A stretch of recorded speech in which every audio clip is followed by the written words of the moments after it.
2016 চনত এটা সাংঘাতিক কংগ্ৰেছ বিৰোধী তাৰ ভিতৰত আমাৰ দলৰে কিছুমান যুৱ কংগ্ৰেছৰ নেতাই কৰিলে আমাৰ বিৰুদ্ধে খুব অপপ্ৰচাৰ চলিলে এণ্টি কৰিলে আমাৰ পইচা ল'লে আমাৰ গাড়ীতে ঘূৰি তেওঁলোকে ঘূৰি আমাৰ বিৰুদ্ধে এটা সাংঘাতিক কেম্পেইন কৰি আমাক যিমান ভোট পাব লাগিছিল আমাৰ সেই ভোটসমূহ কমি গ'ল। আৰু 2016 চনত আপোনাক যুৱ কংগ্ৰেছে হৰুৱাইছিলে যুৱ কংগ্ৰেছৰ এটা চাম ভনীয়ে তেওঁলোকে সাংঘাতিক ধৰণে অপপ্ৰচাৰ চলালে। নমস্কাৰ, সমূহ DA365 দৰ্শক স্বাগতম জনাই আজি আমাৰ ষ্টুডিঅ'ত উপস্থিত আছে এগৰাকী ৰাজনীতিবিদ, আমাৰ সকলোৰে পৰিচিত প্ৰাক্তন মন্ত্ৰী তথা এসময়ৰ ধৰ্মপুৰ সমষ্টিৰ প্ৰাক্তন বিধায়ক নীলমণি সেন ডেকা। পোনপ্ৰথমে আপোনাক স্বাগতম জনাইছোঁ যে সাম্প্ৰতিক যি ৰাজনীতি আমি বিভিন্ন সময়ত আমাৰ ষ্টুডিঅ'ত এনেকুৱা ধৰণৰ অতিথিক নিমন্ত্ৰণ জনাই আমি সাম্প্ৰতিক ৰাজনীতিৰ ওপৰত বহুখিনি আলোচনা কৰি আহিছোঁ। আমি আজি ভাগ্যৱান যে এনেকুৱা ব্যস্ততাৰ মাজত থাকিও প্ৰাক্তন মন্ত্ৰী নীলমণি সেন ডেকাক আমি আজি পাইছোঁ। বিভিন্ন ধৰণৰ প্ৰশ্ন উত্থাপন কৰিম যে বৰ্তমান যি সাম্প্ৰতিক ৰাজনীতি যে আপুনি কংগ্ৰেছ দলত থাকি বিধায়ক হ'ল, মন্ত্ৰী হ'ল, তাৰপিছত দলে আপোনাক দলৰ পৰা বহিষ্কাৰ কৰিলে। তাৰপিছতো বিভিন্ন সময়ত আপুনি ৰাজহুৱা অনুষ্ঠান বা প্ৰতিষ্ঠানত আপোনাক দেখিবলৈ পোৱা যায় যে কংগ্ৰেছৰ বিৰুদ্ধাচৰণ কৰা দেখা পোৱা নাই। আৰু এতিয়াও যদিও আপোনাক দলে আঁকোৱালি লোৱা নাই, কিন্তু আপুনি বিভিন্ন ধৰণে বৰ্তমানৰ টিহু সমষ্টিৰ সভা সমিতি কৰা দেখিছোঁ যে এই সভা সমিতিৰ ইংগিত এনেকুৱা ধৰণৰ হ'ব পাৰে নেকি যে আপুনি পুনৰ নিৰ্বাচন খেলাৰ দলত যোগদান কৰি বা দলে আঁকোৱালি ল'ব, আপুনি দলত যোগদান পুনৰ কৰিব কৰি আপুনি নিৰ্বাচন খেলিব টিহু সমষ্টিৰ পৰা? মই নিৰ্বাচন খেলা নেখেলাটো নিৰ্ভৰ কৰিব মই কোন ৰাজনৈতিক দল যি ৰাজনৈতিক দলত থাকিম বা যি ৰাজনৈতিক দললৈ যাম সেই দলে নিৰ্ণয় কৰিব তাৰ ওপৰতে নিৰ্ভৰ কৰিব।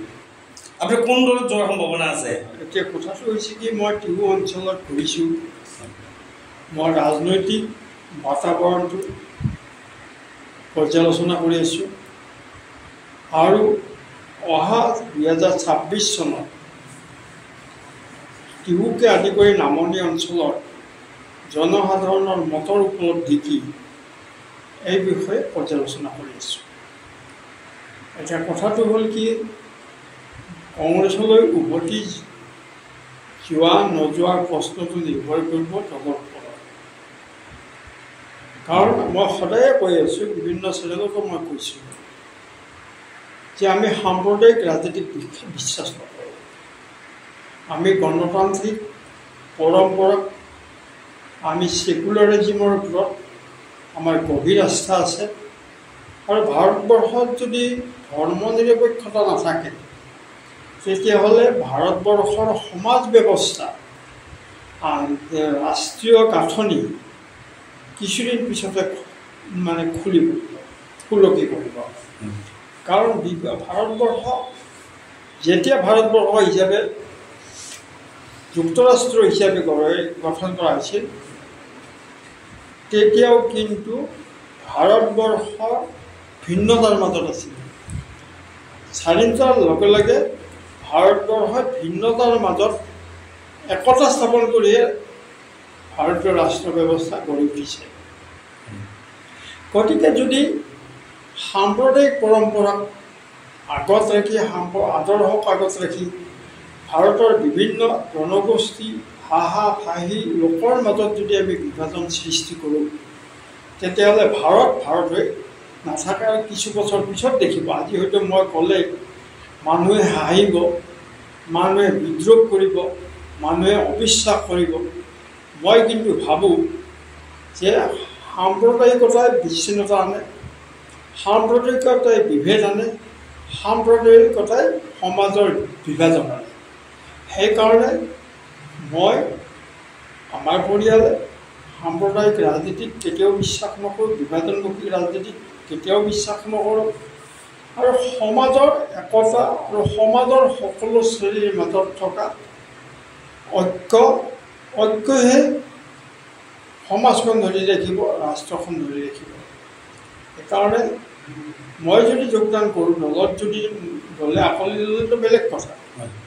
মই এতিয়ালৈকে আবেদন কৰাই নাই যে যোগদান কৰিম, কিন্তু মই বিশ্বাস আছে দলে মোক আকোৱালি ল'ব। আৰু যদি দলে আকোৱালি লয় তেতিয়াহ'লে মইতো নিৰ্বাচন খেলাৰ কথাটো আহে, কিয় আমি নিৰ্বাচন খেলিছোঁ। 96 চনৰ পৰা প্ৰতিটো নিৰ্বাচনতে প্ৰতিদ্বন্দ্বিতা কৰিছোঁ, জয়লক্ষণক বাদ দি। ধৰ্মপুৰত মৰি যোৱা কংগ্ৰেছক জীয়াই তুলিছোঁ, জীপাল কৰি তুলিছোঁ মই। আগতে কংগ্ৰেছ বুলি ক'লে মানুহ ওলাব নোৱাৰিছিল। যিদিনাই মই ধৰ্মপুৰত পদাৰ্পণ কৰিছোঁ সেইদিনাৰ পৰা কোনো কংগ্ৰেছ কৰ্মীক কোনো বিজেপি, এজিপি বা অন্য সংঘ আলফাই হাত দিব পৰা নাই, আজিও পৰা নাই। আগৰ সেই যি ৰাজনীতি বৰ্তমান ৰাজনীতিৰ মাজত আপুনি কিবা পাৰ্থক্য দেখিছেনে অসমৰ প্ৰেক্ষাপটত? আগৰ ৰাজনীতি আছিল আঞ্চলিকতাবাদ ৰাজনীতি। মই মানে অসমীয়া মানুহখিনিৰ কথাটো কৈছোঁ, বা বঙালী মুছলমানখিনিৰ এটা আঞ্চলিক ৰাজনীতি তেওঁলোকে গঢ়ি তুলিছিল ইউএমএফৰ নামৰ এটা পাৰ্টি। আৰু অসমীয়া মানুহখিনিও, অসমীয়া মুছলমান, অসমীয়া হিন্দু মানুহখিনিও আঞ্চলিক ৰাজনীতি কৰিলে, অগপ কৰিলে। কিন্তু তেওঁলোকে যিটো আশা তেওঁলোকে অসমৰ জনসাধাৰণক দিছিল, সেই আশা পূৰ্ণ কৰাত মানুহৰ জনসাধাৰণৰ আশা প্ৰাপ্তিত তেওঁ পূৰ্ণতা দিব নোৱাৰিলে। সেইকাৰণে আঞ্চলিক ৰাজনীতিত যিমান দূৰ অন্য ৰাজ্যত যেনেকৈ শক্তিশালী হৈ গৈ আছে, অসমত দিনে দিনে নিশকতীয়া হৈ গৈ আছে। আৰু যিবিলাকে আঞ্চলিক ৰাজনীতি, অসমৰ আঞ্চলিক ৰাজনীতিৰ ভেটিটোৱে আছিল সাম্প্ৰদায়িকতাৰ ভেটি। এইকাৰণে সাম্প্ৰদায়িকতাৰ ভেটি আছিল যে তেওঁলোকে বাংলাদেশী খেদিব লাগে, মুছলমান খেদিব লাগে, আৰু মুছলমান খেদি পেলাই অসমৰ জাতীয় সুৰক্ষাৰ কথা যিটো শ্লোগান দিছিল, সেই সুৰক্ষাৰ ব্যৱস্থাটো, সেই শ্লোগান আছে অবৈজ্ঞানিক। এই বৈজ্ঞানিক নাছিল, এই সমাজতত্বৰ অবৈজ্ঞানিক চিন্তা চৰ্চাই আছে। সেইকাৰণে তেওঁলোক ব্যৰ্থ হ'ল। কাৰণ এটা আঞ্চলিক ৰাজনীতি কেতিয়া বৰ্তি থাকিব? তাৰ অৰ্থনৈতিক, সামাজিক আৰু ৰাজনৈতিক এটা নীতি থাকে, আদৰ্শ থাকে। সেই আদৰ্শ নীতি নোহোৱাৰ কাৰণে এওঁলোক ভাগি পৰি, অথচ DMK, AIDMK, TMC, ইভিন যদিও বম্বেত শিৱসেনা দুৰ্বল হৈছিল, এতিয়া লাহে লাহে শক্তিশালী হৈ আছে। গোৱাত আমাৰ হেৰি গোমন্তক পাৰ্টি, যিবিলাক ৰাজ্যত মানে উৰিষ্যাত বিজু পাটনায়ক দল এলা মূলত আঞ্চলিক দল। আনকি আমাৰ বিহাৰত RJD আঞ্চলিক দল, হেৰি আঞ্চলিক দল, SP আঞ্চলিক দল। ঠিক প্ৰতি ৰাজ্যতে আঞ্চলিক দলসমূহ আছে। তেওঁলোকে কিন্তু সময়ত দুৰ্বল হৈছে, সময়ত শক্তিশালী হৈছে। আঞ্চলিক দল অসমৰ যে অখিল গগৈ, লুৰিণজ্যোতি গগৈ, ৰাইজৰ দল বা জাতীয়, এই ক্ষেত্ৰত কি ক'ব? তেখেতসকলৰ নিৰ্বাচনী কমিশ্যনে কোনোবা এটা দলক স্বীকৃতি দিলেই নহয়। আঞ্চলিক দল হ'ব লাগিলে সামূহিক এটা শক্তিশালী যদি আঞ্চলিক দল হ'ব লাগে, সকলো ঠাইতে তেওঁলোকৰ সংগঠন থাকিব লাগিব। এজন মানুহৰ দ্বাৰা, এটা MLAৰ দ্বাৰাই এটা সমষ্টিত যদি সমগ্ৰ অসম বিজয় কৰিব খোজে, সেইটো সম্ভৱ নহয়। আঞ্চলিক দলৰ তেওঁলোকৰ বিচাৰধাৰা কি? ৰাজনৈতিক বিচাৰধাৰা কি? সামাজিক বিচাৰধাৰা কি? অৰ্থনৈতিক বিচাৰধাৰা কি? এই তিনিটা বিচাৰধাৰাৰ যদি সমন্বয় নাথাকে, তেতিয়াও আঞ্চলিক দলে পৰিপূৰ্ণতা লাভ কৰিব। আমি এতিয়া এনেকুৱা ধৰণে বুজিব পাৰোঁ নেকি যে এক প্ৰকাৰ আপুনি সাম্প্ৰদায়িকতা আপুনি বিশ্বাস নকৰে বা তেখেতসকলৰ লগত কোনো ধৰণৰ সহযোগিতাতে এক প্ৰকাৰ সাম্প্ৰদায়িক দল বুলি কোৱাৰ লগে লগে কোনটো দলক বুজাব বিচাৰিছে? সাম্প্ৰদায়িক দল যিয়ে হিন্দু মুছলমানৰ কথা কয়। আপুনি বিজেপিৰ কথা কৈছে? মই বিজেপিৰ কথা কৈছোঁ। কিন্তু আন প্ৰকাৰে অসমত যে জাতীয়তাবাদী দল আপুনি এক প্ৰকাৰ ক'লে যে এগৰাকী বিধায়ক হ'লে তেখেতে আঞ্চলিকতাবাদী আচলতে কেনেকুৱা ধৰণৰ কাম কৰিব, এক প্ৰকাৰ অখিল গগৈ হওক বা লুৰিণজ্যোতি গগৈৰ কথা কৈছে। এতিয়া কথা হ'ল আপুনি এক প্ৰকাৰ তেনেহ'লে কংগ্ৰেছ দলতে প্ৰশংসা কৰি আছে অহাৰ ক্ষেত্ৰত? কংগ্ৰেছ দলক মই যাওঁ নাযাওঁ বুলি কথা, সেইটো সুকীয়া কথা।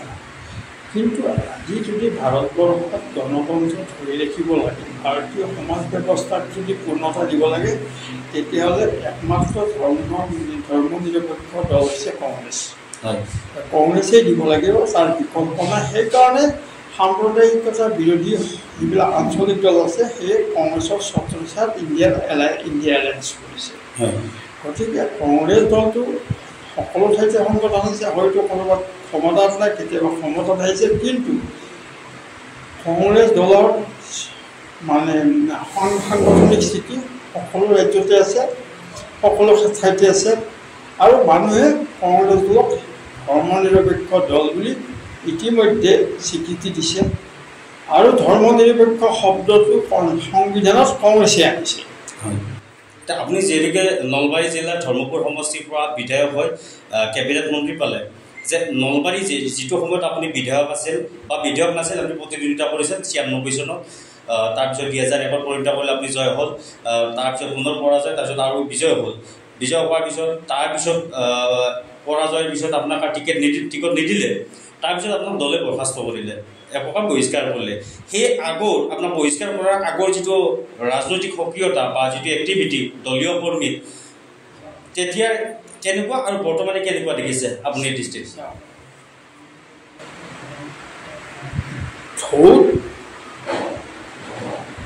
মানুহে দলটো জিতে, তাৰ দল ঢৌ আহিলে সমস্যালৈ আহে, ভাৰতৰ সন্মান সকলো দেখিছে। কিন্তু ঢৌটো বাস্তৱায়িত কৰিবলৈ হ'লে কাৰ্য মানে হেৰি কৰিব পাৰিলে, মানে ধৰক কাৰ্যত পৰিণত কৰিবলৈ হ'লে দলীয় সংগঠন লাগিব। MLA হ'ম বুলি ক'লে MLA নহয়, নেতা নিৰ্বাচন কৰে, নেতাই নিজে নেতা নহয়, নেতাই নহয়, নেতা নিৰ্বাচন কৰে জনসাধাৰণে। আৰু জনসাধাৰণে কেতিয়া কৰিব? যিটো দলৰ বৃহৎ সংগঠন থাকে তেতিয়াহে ধৰক সেই সংগঠনে দলে নেতাজন নিৰ্বাচিত কৰে। আমি যেতিয়া ধৰ্মপুৰলৈ আহিছিলোঁ, ধৰ্মপুৰত কংগ্ৰেছৰ শক্তি আছিল 11,000, আৰু 2011 চনত আমি প্ৰায় 51,000 ভোট পাইছিলোঁ।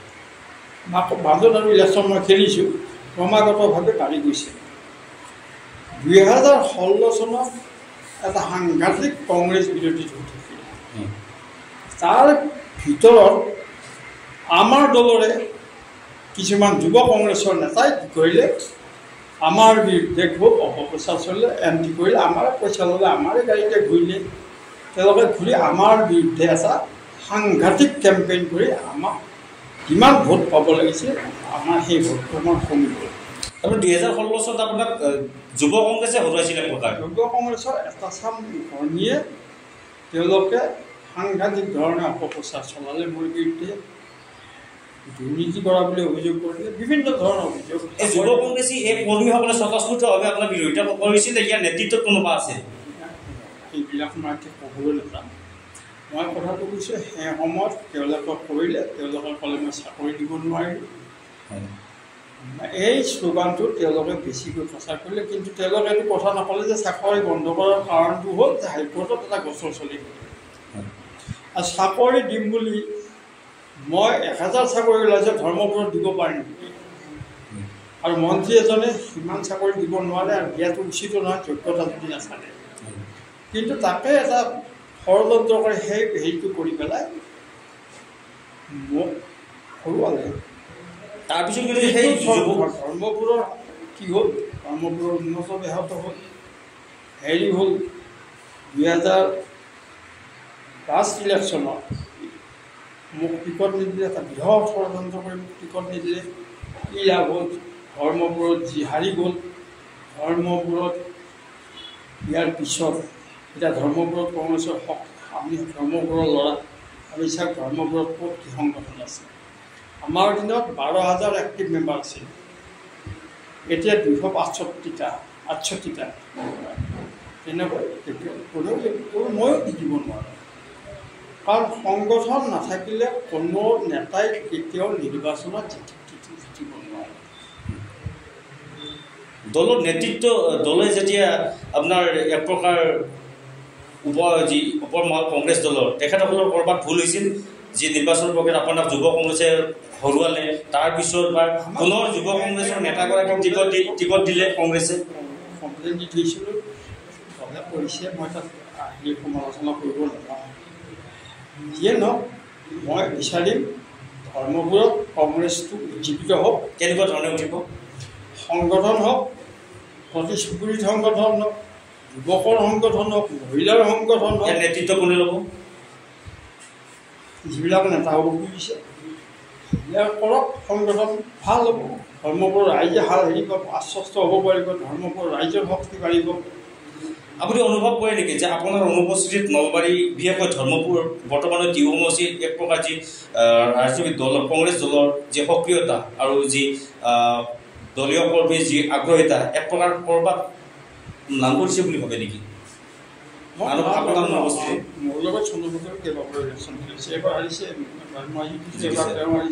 আমাৰ চলি আহিছে মই হাৰিছিলোঁ যোৱা নিৰ্বাচনত মই জয়লাভ কৰিলোহেঁতেন গতিকে কথাটো হৈছে কি ধৰ্মপুৰৰ ৰাজনীতি অকল কংগ্ৰেছ এজিপি বিজেপি ৰাজনীতি নহয় ধৰ্মপুৰৰ ৰাজনীতি এটা ব্যক্তিকেন্দ্ৰিক ৰাজনীতি হয় চবেই স্বীকাৰ কৰিব এফালে চন্দ্ৰমোহন পাটোৱাৰী এটা আৰু মানুহে ভাবে চন্দ্ৰমোহন পাটোৱাৰীৰ বহুত সংখ্যক ফলোৱাৰ আছে মোৰো সমৰ্থক থকা বুলি ভাবে গতিকে সেই কথাটো আপুনি উলাই কৰিব নোৱাৰে সেইকাৰণে কৈছোঁ যিবিলাকে নেতা হ'ব খোজে যিবিলাকে MLA হ'ব খোজে বহুত কেণ্ডিডেট ওলাইছে বিজেপিৰো ওলাইছে অন্যটো সংগঠন বিজেপিৰো সংগঠন কৰিব পৰা আমাৰোতো সংগঠন কৰিব পৰা নাই যিবিলাকে MLA মন্ত্ৰী হ'ম বুলি ভাবিছে আগেবাৰ যোৱাবাৰ ইলেকশ্যন খেলিলে মই কৰা সংগঠনৰ ওপৰত এতিয়া বুথ মণ্ডল আজিলৈকে 3.5 বছৰ হৈ গ'ল বুথ মণ্ডল এতিয়ালৈকে গঠন হোৱা আমি নিজেও জানে যোৱা লোকসভা নিৰ্বাচনত 120টা পোলিং চেণ্টাৰত আমাৰ এজেণ্ট নাই কংগ্ৰেছৰ এজেণ্ট নাই এজেণ্ট নহ'লে কেনেকৈ নিৰ্বাচন হ'ব এইবিলাক কিছুমান মই ক'ব লগা একো নাই দলে যদিও আপোনাক বহিষ্কাৰ কৰিছে কিন্তু আপোনাৰ হাইকমাণ্ডৰ লগত যথেষ্ট ভাল বুলি এক চৰ্চা হৈছিল কিন্তু এই সংক্ৰান্তত আপুনি দলত যোগদান ক্ষেত্ৰত বা আপোনাক বহিষ্কাৰ উঠাই লোৱাৰ ক্ষেত্ৰত কিবা যোগাযোগ হৈছে নে নাই কৰিমহে এতিয়া মই এতিয়ালৈকে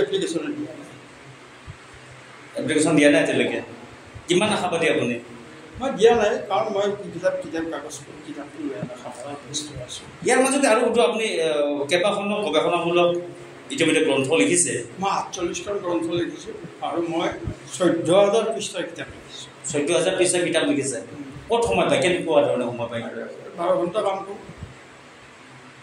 লিখা পঢ়া পঢ়া শুনা 12 ঘণ্টা 18 ঘণ্টা সেই শাৰীৰিক মানসিক আছে আপোনাৰ অন্তত এতিয়াও এতিয়া আছে আৰু কাম কৰি আছোঁ আৰু 4খন গ্ৰন্থ 6 মাহৰ পিছত নিৰ্বাচন খেলিবলৈ সেই আপোনাৰ শাৰীৰিক সেই শক্তিটো মানসিকভাৱে সেই প্ৰস্তুত হয়নে আপুনি এতিয়া যদি আপোনাক টিকেট দিয়া হয় কোনো দলত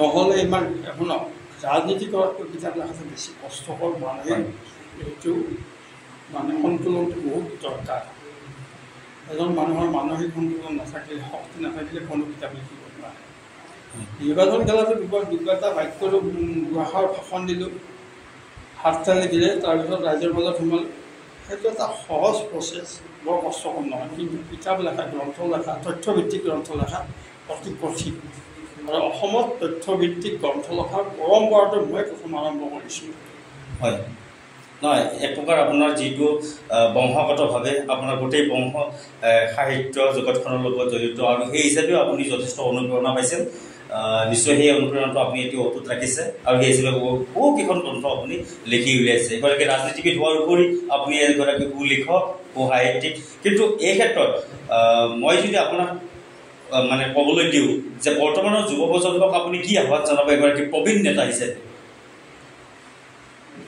ৰাজনৈতিক নেতা হিচাপে বৰ্তমান সমাজ ব্যৱস্থাত স্খলন ঘটিছে যুৱকে হওক বা য়ং জেনেৰেশ্যনৰ মাজত অলপ স্খলন ঘটিছে এই স্খলনটো ঘটাৰ কাৰণে তেওঁলোক সুখী নহয় ইয়াৰ বাবে ৰাজনৈতিক আৰু সামাজিক বাতাবৰণে মূলতঃ দায়ী তেনে ক্ষেত্ৰত যুৱকসকলে সময়ৰ উপলব্ধিৰ লগে লগে আগবাঢ়ি যাব লাগিব মানসিক চিন্তা চৰ্চাৰ সুস্থতা গঢ়ি তুলিব লাগিব সমাজ বিৰোধী শক্তিৰ লগত সমন্বয় কৰিব নালাগিব সমাজ যে বৰ্তমান সমাজখন পৃথিৱীখন যে বহু দূৰ আগুৱাই গৈছে এনে এটা ভাৱ ধাৰণা আগত লৈ সময়ৰ লগত খোজ কঢ়াৰ চেষ্টা কৰক, বাস্তৱবাদী দৃষ্টিভংগী লওক আৰু তেতিয়াহ'লে সমাজখন সুন্দৰী উঠিব, ডেকা ল'ৰাসকলৰ মানসিক সন্তুলন বাঢ়িব আৰু সমাজ উন্নত কৰিব। ধন্যবাদ। ইমান সময় আছিল প্ৰাক্তন মন্ত্ৰী তথা ধৰ্মপুৰ সমষ্টিৰ প্ৰাক্তন বিধায়ক আৰু এগৰাকী সুলেখক সাহিত্যিক নীলমণি সেন ডেকা। আপোনাক পুনৰ ধন্যবাদ জনাইছোঁ যে এনেকুৱা ধৰণৰ আমাৰ বিশেষ চৰ্চাত আপোনাক নিমন্ত্ৰণ জনাম আৰু এনেকুৱা ধৰণে আমি ৰাজনৈতিক পৰ্যালোচনা কৰিম। ধন্যবাদ।